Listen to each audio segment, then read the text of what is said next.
बिस्मिल्लाहिर्रहमानिर्रहीम। अस्सलाम वालेकुम। आज हम बना रहे हैं दूध वाली सवैयाँ। दूध मैंने 1 केजी लेके बॉईल कर लिया है। अब उसमें मैं ऐड कर रही हूँ सवैयाँ कर रही हूँ 2 से 3 ये सब्ज़ इलायचियाँ ये ऐड करूँगी।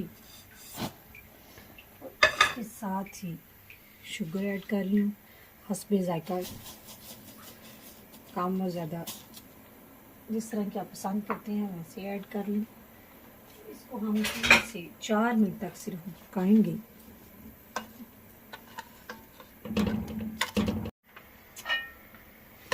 जी 3 से 4 मिनट हमने पकाई हैं, सवैयाँ गल चुकी हैं। अब इसमें थोड़े से मैं छुहारे ऐड कर रही हूँ। गर्मियाँ हैं इसलिए कम ही छुहारे डाले हैं। बाकी जो मेवा जाते हैं वो ज़रा ठंडे हो जाएंगे तो फिर इंशाल्लाह डालेंगे। अब इसे हम बर्तन में डाल के फ्रिज में रख देते हैं ठंडा होने के लिए।